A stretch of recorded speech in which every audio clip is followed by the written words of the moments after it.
You got it? Thank you. Yeah.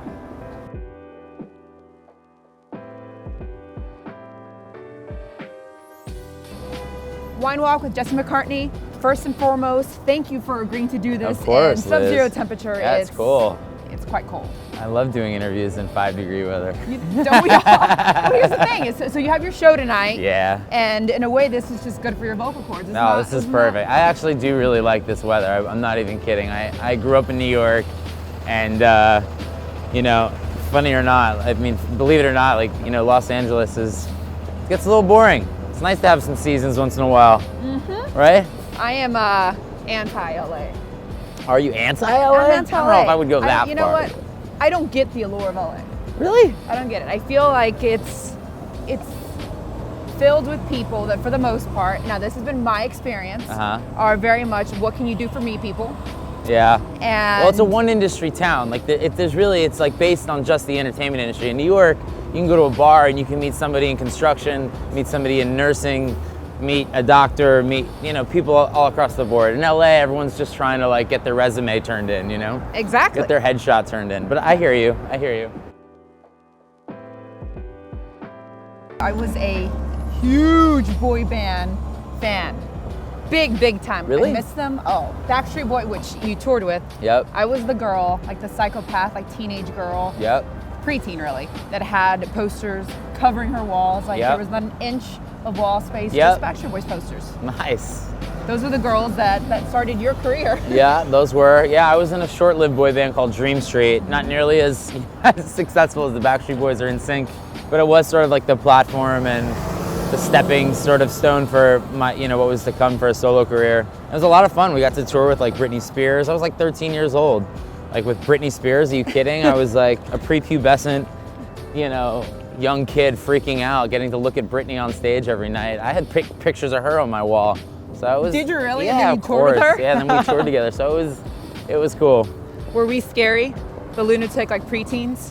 I tell you, like that was that was the scariest part of my career was dealing with, you know, hormonal teenage girls. Like now they're all just super chill. Like they're all my age or a little younger, but just like relaxed. They're all in the workforce now. They're like good people, you know? Back then they were out of control. How many girls have you serenaded? I saw that you serenaded Doug, was it Doug? Doug the Pug? Yeah. Quite a few. It's sort of part of my song of choice. It's part of my bit on stage. I've done songs from every album, but on this tour I did during a song called "I Told You So," and the whole bit is like I asked the fans in the audience if they've ever had to like pull the plug on a relationship or break up with somebody, and then I bring them up on stage and sort of interrogate them and kind of make them feel like they should never have broken up with me, sort of thing. It's nice. It's a fun little moment for that one particular fan, and the audience gets to watch. But I've made it sort of like an integral part of the show. It just started out as like a thing that I did once or twice, and then people were into it. So now it's a good fun thing to do in a pop show, I think. And how many girls have you serenaded in your personal life? I don't kiss and tell, Liz, sorry. Oh, come on. No dirt? Mm-mm. Is it different now that you're a little bit older? You're a little bit older, there's more social media involved, It's definitely changed. I mean, the industry has changed so much, especially because of social media, and you know, you just gotta sort of adapt. But yeah, I mean, certain things change, like I like sleeping a little bit more than I used to. Drinking a little less, sleeping a little more. You know, partying a little bit less. Yeah. I still like a good party once in a while, but yeah, no, it's you adapt to the times and to your times and where you're at. But yeah, no, I mean, social media has really changed everything, and now like that guy's really got someplace to be. That's how you know you're in New York. Gotta love it. Yeah, no, I mean, authenticity. Yep, it's one of those things where I now have like direct access to my fans at all times, and just makes things. Is that a good thing or a bad thing? I mean, it's great. I think it is great because, at least from a business standpoint, just because you know exactly what they like, what they don't like, you know how to cater to them.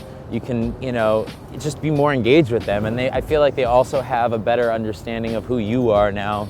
And back then, you know, back when I first started, it was more about like the allure and the mystique of an artist, and you really did hide more than you did share. And it's a totally different world now. We're in the digital age of sharing, you know, which even in the music industry, it's big. Yeah. Let's get you back in. Jesse, thank you very much. Thank you so much, Liz. That was awesome. Braving 5 Thanks, degree guys. weather. Come yeah, on. that was good. Not everybody would do that. I'd do it again anytime.